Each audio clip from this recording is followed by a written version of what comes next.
വഖുർ റബ്ബി സിദ്നി ഇൽമാ. എങ്ങനെ? വഖുർ റബ്ബി സിദ്നി ഇൽമാ. അങ്ങനെ അല്ലേ? വഖുർ റബ്ബി. ആരെങ്കിലും അവിടെ വഖുൽ റബ്ബി എന്ന് ഖുൽ റബ്ബി പറഞ്ഞോ? ഖുൽ റബ്ബി ഇല്ലല്ലോ, ഇല്ല. ആ ലാമിന് ഹറക്കത്തൊന്നും എഴുതി കൊടുത്തില്ല. ഫത്ഹുല്ല, കസ്റുല്ല, ദമ്മുല്ല. എന്നാൽ സുക്കൂനുണ്ടോ? അതും എഴുതി കൊടുത്തില്ല. വഖുർ റബ്ബി സിദ്നി ഇൽമാ. അങ്ങനെയല്ലേ നമ്മൾ ഓതിയത്? വഖുർ റബ്ബി. ഓക്കെ, ഇനി ഈ ഉദാഹരണം നോക്കി. യാ ബുനയ്യ ഇർകം മഅനാ. എങ്ങനെ? യാ ബുനയ്യ ഇർകം മഅനാ. റെഡിയല്ലേ? യാ ബുനയ്യ ഇർകം മഅനാ. അവിടെ ഇർകബ് ബാ ഉണ്ട് അല്ലേ? ഉണ്ട്. അതിനുശേഷം മീമാണ്. ആരെങ്കിലും അവിടെ യാ ബുനയ്യ ഇർകബ് മഅനാ ഓതിയോ? ഇർകബ് ബ് മ ഓതിയില്ല. ഇർകപ്പ ഓതിയോ? ഇല്ല. എങ്ങനെ ഓതി? ഇർകം മഅനാ അല്ലേ? ബാഇൻ്റെ ഉച്ചാരണം തീരെ ഇല്ല. ഇർക കഴിഞ്ഞ ഉടനെ നേരെ ശദ്ദുള്ള മീമിലേക്ക്. ഇർകം മഅനാ. ഓക്കെ, ഈ ഉദാഹരണം നോക്കി. ഫമാ റബിഹത് തിജാറതുഹും. ഫമാ റബിഹത് തിജാറതുഹും. ഫമാ റബിഹത്. ഫമാ റബിഹത് തിജാറതുഹും. നിങ്ങൾ ആരെങ്കിലും ഇപ്പോൾ ഓതിയോ? ഫമാ റബിഹത് തിജാറ. ഇല്ല. എങ്ങനെ ഓതി?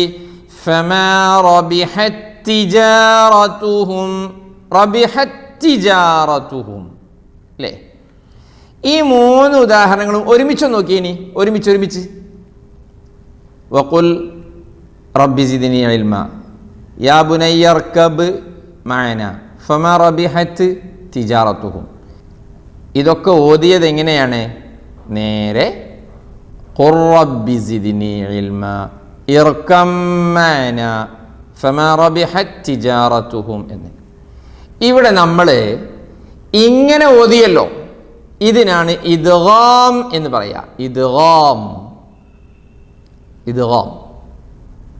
ഇദ്ഗാം എന്ന് പറഞ്ഞാൽ എന്താണ്? ഇപ്പം നിങ്ങൾക്ക് മനസ്സിലായില്ലേ? സാക്കിനായ ഒരക്ഷരത്തെ നോക്കണേ, സുക്കൂനുള്ള ഒരക്ഷരത്തെ ഹർക്കത്തുള്ള ഒരക്ഷരത്തിലേക്ക് ചേർത്ത് ശദ്ദ് ചെയ്ത് ഉച്ചരിക്കുന്നതിനാണ് ഇദ്ഗാം എന്ന് പറയുന്നത്. അതാണ് നമ്മളിപ്പോൾ ചെയ്തത്. വഖുൽ റബ്ബി എന്ന ലാമിനെ നേരെ റായിലേക്ക് ചേർത്തി ഒറ്റക്ഷരമായി ഖുർറ. ലാമ് തീരെ ഇല്ല, ഉച്ചരിച്ചു, വായിച്ചു. ഇതിനാണ് ഇദ്ഗാം എന്ന് പറയാം. ഇർകബ് മഅന. ബാ സുക്കൂൻ, മീം ഹർക്കത്തുള്ളത് നേരെ മീമിലേക്ക് ചേർത്ത് ശദ്ദ് ചെയ്ത് ഒറ്റക്ഷരം, അതായത് ശദ്ദുള്ള മീമായി ഉച്ചരിച്ചു. ഇർകം മഅന ഫമാ റബിഹത് തിജാറതുഹും. ഇങ്ങനെ സുക്കൂനുള്ള ഒരക്ഷരത്തെ ഹർക്കത്തുള്ള ഒരക്ഷരത്തിലേക്ക് ചേർത്ത് ശദ്ദ് ചെയ്ത് ഒരക്ഷരമായി വായിക്കുന്നതിനാണ് ഇദ്ഗാം ചെയ്ത് വായിക്കുക എന്ന് പറയുന്നത്. മനസ്സിലായല്ലോ? മനസ്സിലായി. ശരിക്കും മനസ്സിലാക്കണേ. ഇദ്ഗാം എന്ന് പറഞ്ഞാൽ എന്താണ് എന്ന് നമ്മൾ പറഞ്ഞു. 3 ഉദാഹരണങ്ങളും നമ്മൾ കണ്ടു. ഇനി അക്ഷരങ്ങളെ, അറബി അക്ഷരങ്ങളെ നോക്കണേ, ഞാൻ പേടിപ്പിക്കല്ലോ കേട്ടോ. മുതമാസിലൈനി, മുതജാനിസൈനി, മുതഖാരിബൈനി, ഇങ്ങനെ 3 ഐറ്റം അക്ഷരങ്ങളുണ്ട്. സുബ്ഹാനല്ലാഹ്, എന്താണ് ഇപ്പോൾ കേൾക്കുന്നത്? ബേജാറാവണ്ട, പേരേ അത്ര പ്രയാസമുള്ളൂ, കേട്ടാൽ വേഗം മനസ്സിലാവും. ഒന്ന് പറഞ്ഞു എന്ന് മാത്രം, ഒന്നുമില്ല. നോക്കിയേ എല്ലാവരും കൂടെ നോക്കിയേ, സ്ക്രീനിലേക്ക് ഇനി നോക്കിയേ. ഇതെന്താ? വഖദ് ദഖലു എന്നാണ് ഉള്ളത്. വഖദ് ദഖലു. ഇതെങ്ങനെ ഓതുക? വഖദ് ദഖലു. ഓക്കെ, ഇതോ ഇദ്ഹബ് ബി കിതാബി. എങ്ങനെ ഓതണം? ഇദ്ഹബ് ബി കിതാബി, ഇദ്ഹബ് ബി കിതാബി അല്ലേ? ആണ്. രണ്ട് ഉദാഹരണങ്ങൾ കാണിച്ചു. ഒന്ന് വഖദ് ദഖലൂ ഇദ്ഹബ് ബി കിതാബി. ഇത് രണ്ടും സ്ക്രീനിൽ കാണുന്നുണ്ടോ? രണ്ടും ഒരുമിച്ച് കാണുന്നില്ലേ? ഇനി എല്ലാവരും ആ ഉദാഹരണം നോക്കി. വഖദ് ദഖലൂ എന്ന് പറഞ്ഞെടുത്ത് രണ്ട് ദാലുകൾ, അതായത് ഒരേ രണ്ടക്ഷരങ്ങൾ, ദാലും ദാലും. ഇദ്ഹബ് ബി കിതാബി, ബാഉം ബാഉം. ആദ്യത്തേതിൽ ദാലും ദാലും, പിന്നെ ബാഉം ബാഉം. ഇങ്ങനെയുള്ള അക്ഷരങ്ങൾക്കാണ് മുതമാസിലൈനി എന്ന് പറയാം. അതായത് സെയിം രണ്ടക്ഷരങ്ങൾ, മഖ്റജും ഒന്ന്, സിഫത്തും ഒന്ന്. വഖദ് ഒന്ന് ശ്രദ്ധിക്കേണ്ട ഭാഗമാണ്.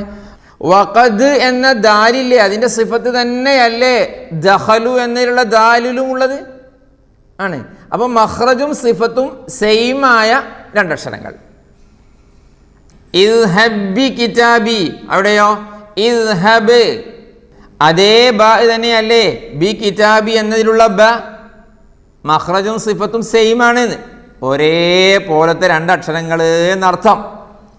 ഇങ്ങനെയുള്ള സെയിം ഒരേ രണ്ടക്ഷരത്തിനാണ് മുതമാസിലൈനി എന്ന് പറയാം. എന്തു പറയാ? മുതമാസിലൈനി എന്ന് പറയാം. ഒരേപോലത്തെ രണ്ടക്ഷരങ്ങൾ എന്നർത്ഥം. ഇങ്ങനെ മുതമാസിലൈനിയായ രണ്ടക്ഷരങ്ങൾ അടുത്തു വരികയും ആ